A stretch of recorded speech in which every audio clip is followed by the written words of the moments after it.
Have you ever had one of those nights that completely changes your life? A night when everything you thought you knew about yourself gets turned upside down? Well, let me tell you about mine. It was a night that started like any other, but ended with my heart racing and my world spinning in ways I never expected. Life has this funny way of teaching us lessons when we least expect them.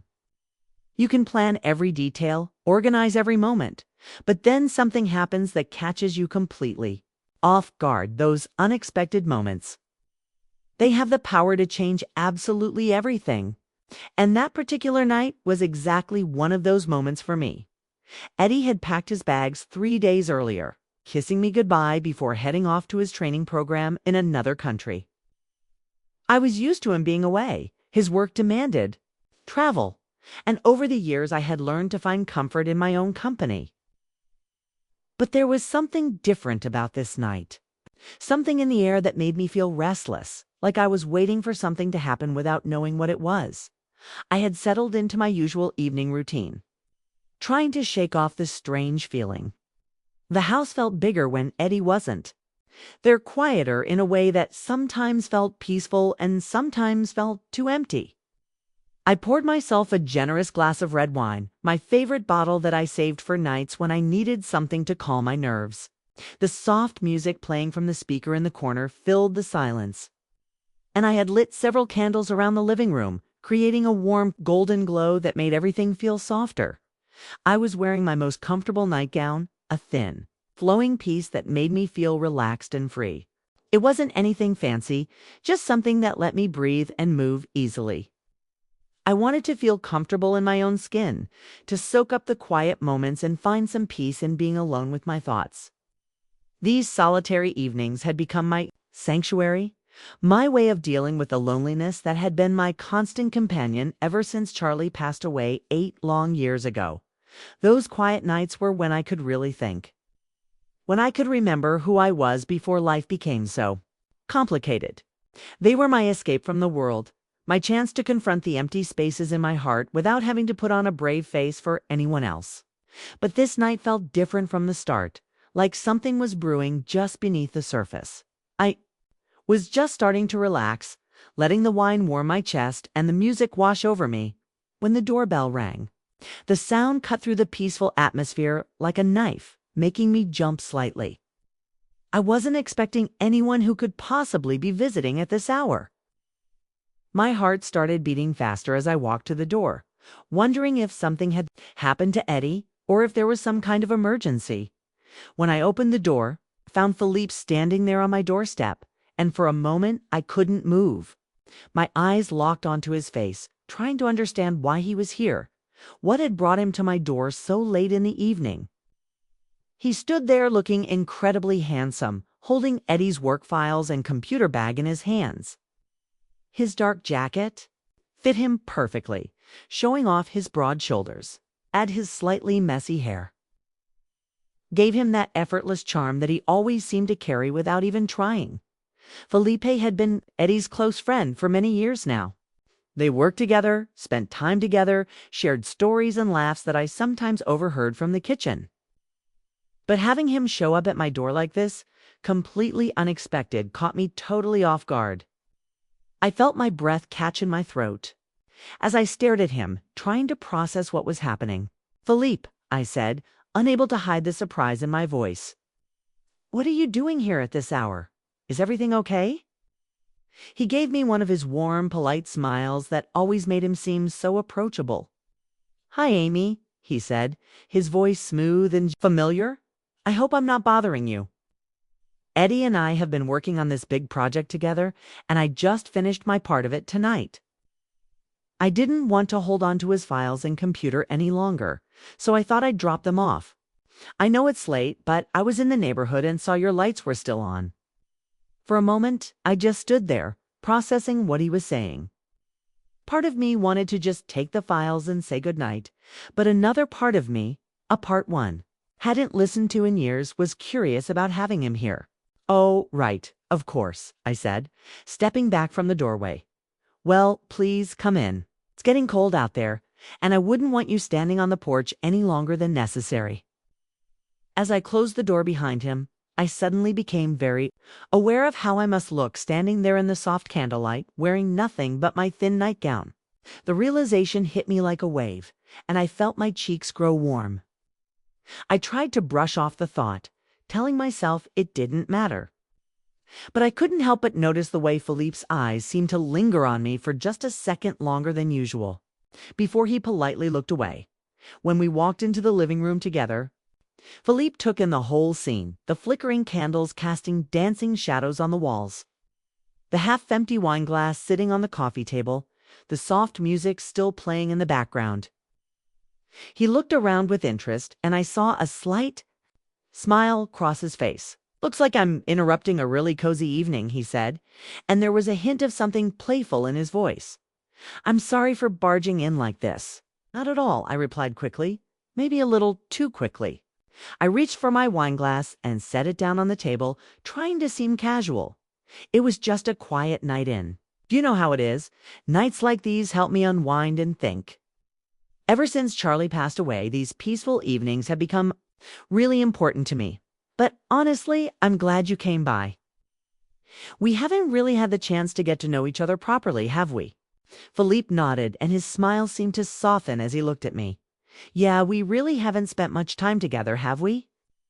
Even though I've been around Eddie for years now, you and I have barely had a real conversation. I have to say, though, I've always wanted to tell you how much I admire you. What you've done for Eddie, the way you've been there for him, through everything, it's really incredible. It's lucky to have you in his life. His words caught me off guard in the best way possible. I felt a warmth spread through my chest that had nothing to do with the wine. I motioned for him to sit down on the couch, and as he settled in, making himself comfortable, I walked to the kitchen to grab another wine glass. My hands were slightly shaky as I reached into the cabinet. I couldn't quite explain why I was, feeling so nervous and excited at the same time. When I came back and handed him the glass, pouring him some of my wine, I noticed how calm and steady he seemed. There was something about Felipe's confidence, the way he carried himself with such ease, that made it impossible not to feel his presence in the room. He had this energy about him that was both soothing and electric at the same time. As we sat there together, sipping wine and making light conversation about work, about life, about nothing in particular, I started to notice that something in the atmosphere was shifting. There was something building between us, something I couldn't quite name but could definitely feel. It was like electricity in the air, making every moment feel more intense than it should have been. I caught Philippe looking at me, really looking at me, in a way that made my heart skip a beat. His gaze lingered on my face, on my eyes, in a way that felt deeper than just polite conversation. I could feel my cheeks getting warm under his attention. And I found myself wondering what he was thinking, what he was seeing when he looked at me like that. It felt like he wanted to say something important, like there were words stuck somewhere between us that neither of us knew how to speak out loud. The silence stretched between us. But it wasn't uncomfortable. It was charged with possibility, with things unsaid and feelings unexplored. I was experiencing emotions I hadn't felt in such a long time that I'd almost forgotten they existed. His attention, the warmth I could see in his eyes when he looked at me, stirred something deep inside my chest. It was like waking up from a long sleep, like remembering what it felt like to be seen and appreciated as a woman, not just as someone's partner or someone's memory. "Amy," he said finally, and his voice was soft but strong, filled with something I couldn't quite identify. "Seeing you like this tonight, I don't know. It just doesn't sit right with me somehow." I felt my breath catch as I waited for him to continue, not sure what he was going to say next. "You're such a strong, remarkable woman," he went on, his eyes never leaving mine. "Anyone can see that just by being around you for 5 minutes.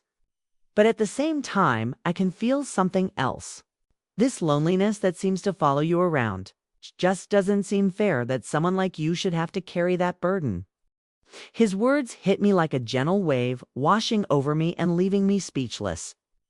I wasn't sure how to respond, how to react to someone seeing me so clearly when I thought I had been hiding my feelings so well.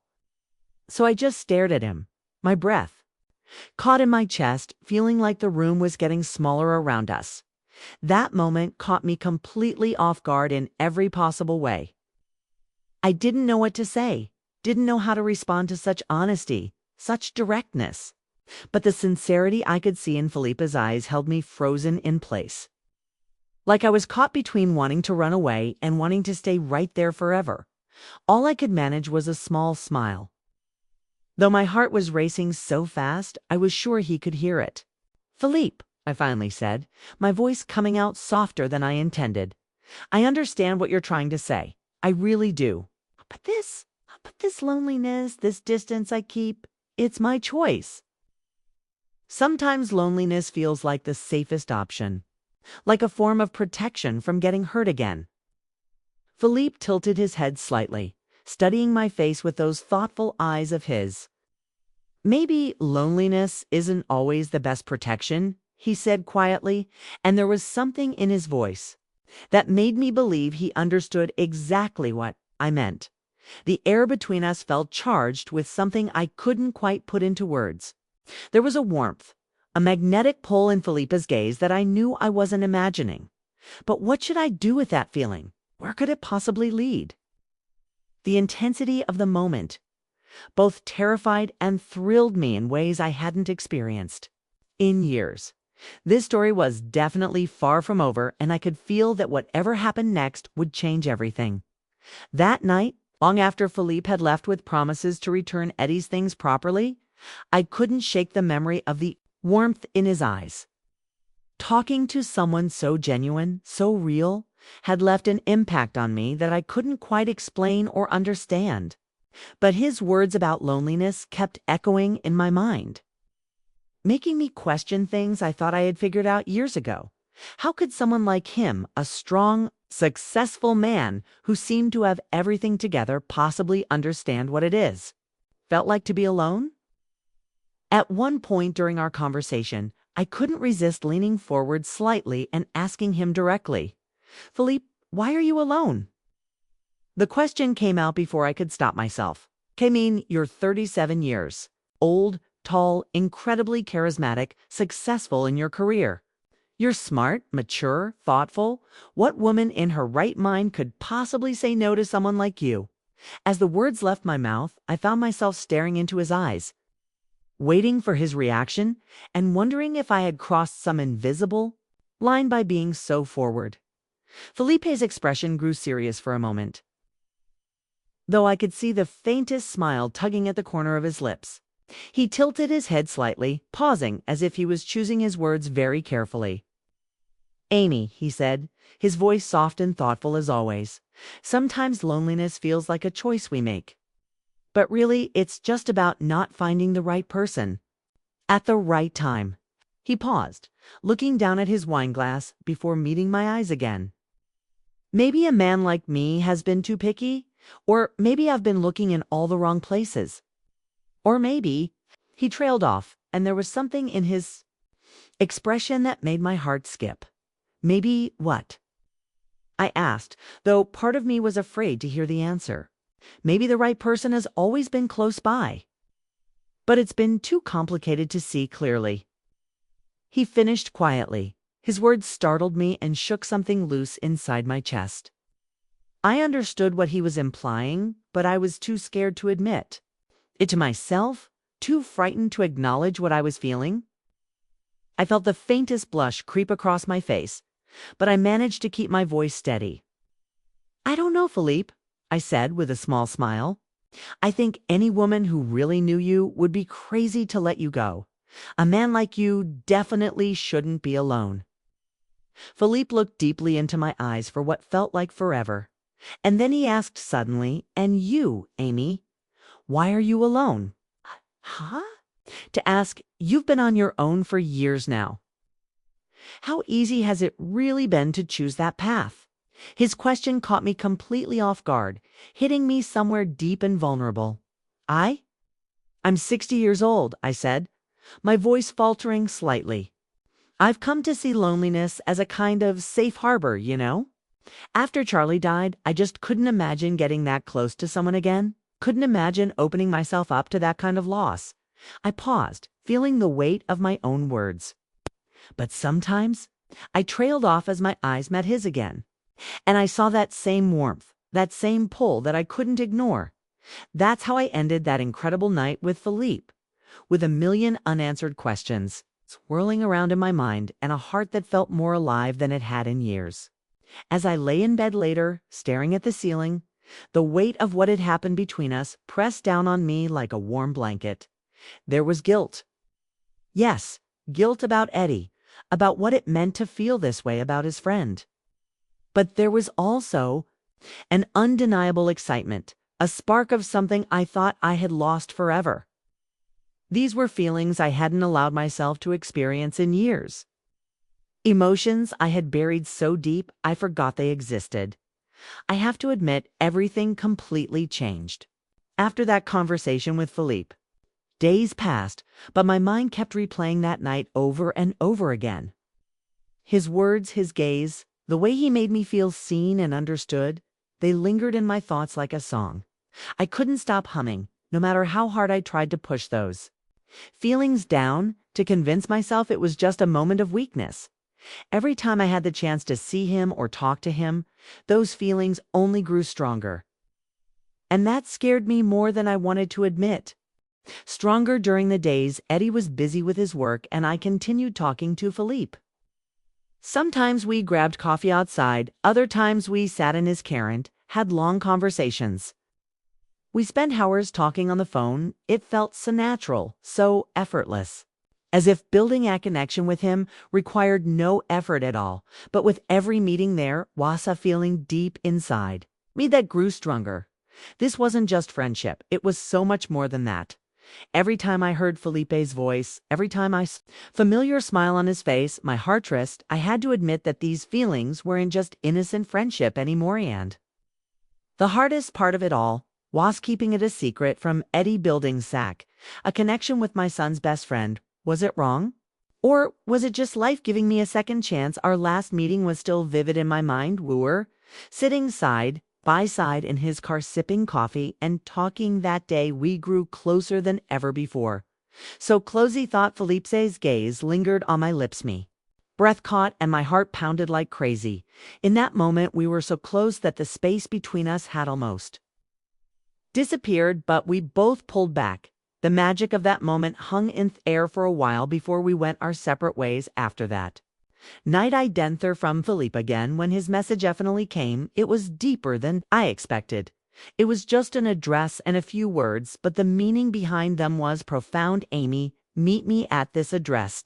Night at 8. I'll be waiting for you. There's a place I want to show you. Something I want to share only with you. And I read those words. It felt like a storm was brewing inside me. My hands trembled and my heart raced so fast it felt hard to breathe.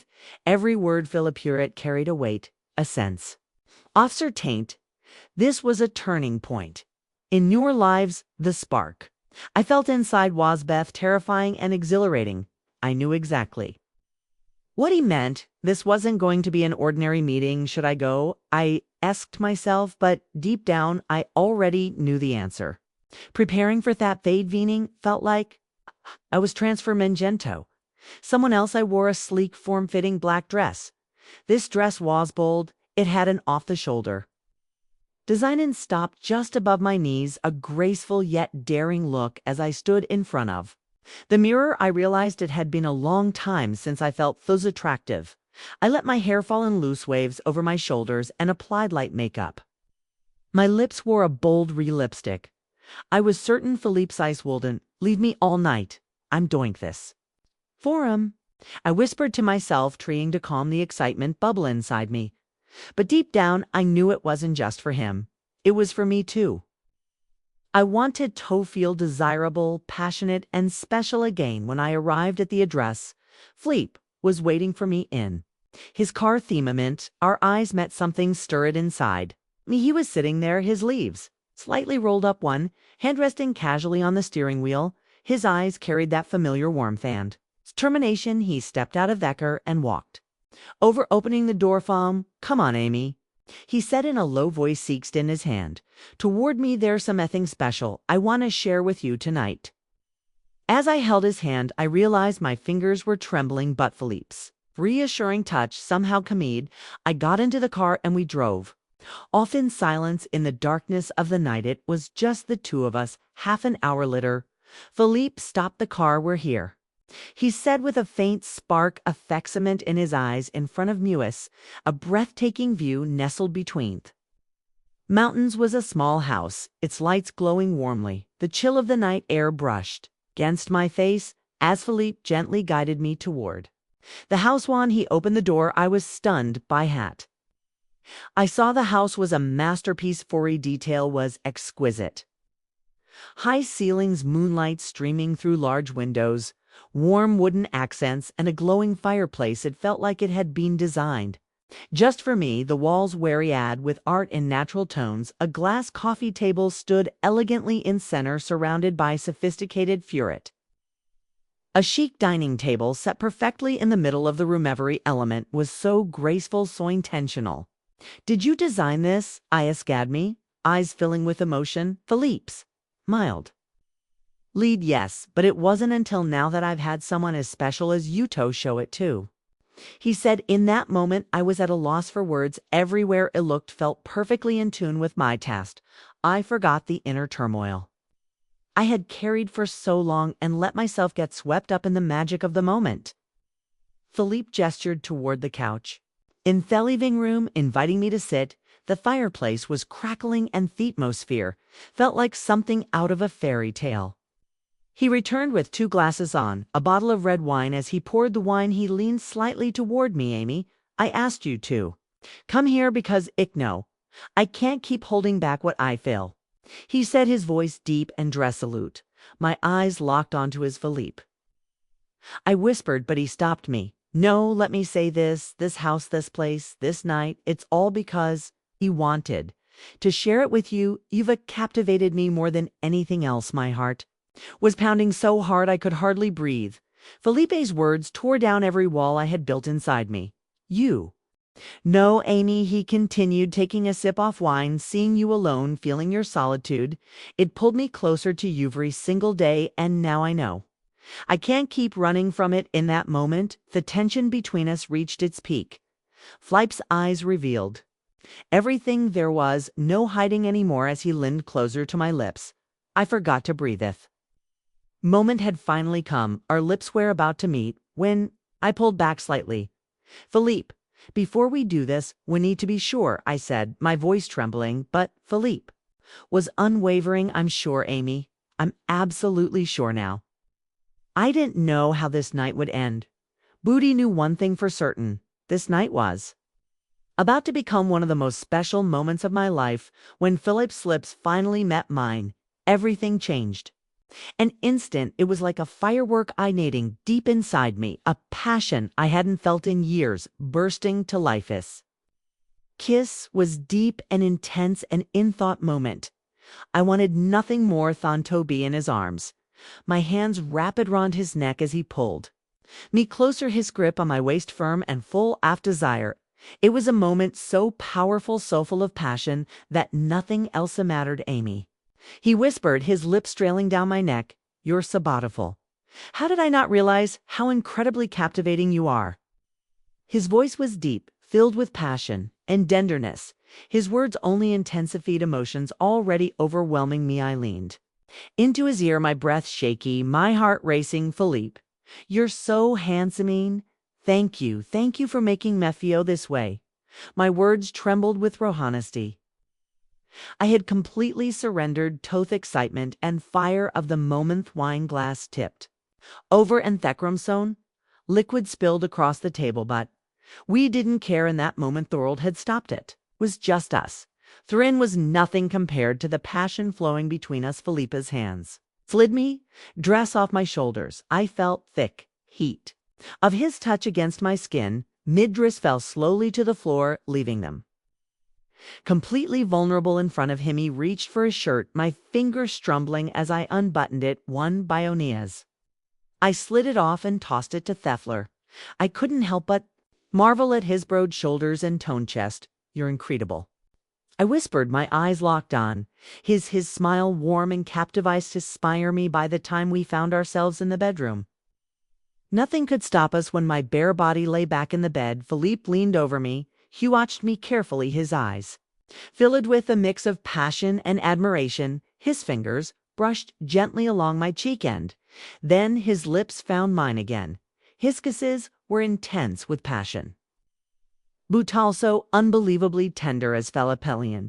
Down closer to me, I wrapped my arms around his neck, pulling him toward him. Every touch, every movement pulled me deeper into him. Amy, he murmured, Jesus, almost a whisper. Being with you, I can't put it into words, but I know I'll remember this moment forever.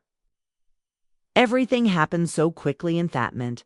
I could feel Felipe's warmth radiating through my entire body. I felt something immense inside me. I let out a sound that was louder than I expected. Ripping the sheets tightly with my hands, Felipe had stopped giving compliments and was completely focused in his movements. We were both out of breath. I couldn't even count how many times I had trembled and tensed. It had been so long since I felt anything this intense, this overwhelming. I couldn't treckle how many times I dug my nails into Felipe's back, knowing we were in the mountain cabin, far from anyone's ears. I started to make more noise, and I didn't hold back. I told Philippe the first wanted to feel all of the warmth I was experiencing inside of me, completely with his flushed face and breathless state. He nodded, and finally he left himself go. What I had just experienced left me so exhausted and spent that I could barely move, but everything was perfect. Philippe lay down next to me, gently wrapping his arm around Miss Holder. As we both tried to catch our breath, we stared at the ceiling. The silence between us spoke volumes about everything we were feeling. He took a deep breath and turned to face me. What happens now? He asked, his voice soft but laced with concern. What will we tell ye? Is this going to be our secret forever? I turned my gaze to him, and the expression on his face was a mix of emotions, fear, and a glimmer of hope. As I slowly ran my fingers across his face, he smiled faintly. Philippe, I said with aqueous determination in my voice, tonight, just for tonight, I don't want to think about what's next. I want to be here with you. In that moment, I reached for my phone and typed a message to Eddie. I'm staying at a friend's place tonight. Worry about me. As I hit send, a wave of calm and excitement washed over him. That night, we lost ourselves in the reality of everything we had shared. Then next morning held uncertainties and questions waiting to be answered. I knew this story wasn't over. It couldn't buy it for now. We left all the questions of the future in silence. Stay tuned, because this story doesn't end here. It's only the beginning. If you've made it this far, I know this story has touched you deeply. There's so much more to share, and you won't want to miss any of it. Don't forget to hit the follow button, turn on notifications, and leave a comment. A booth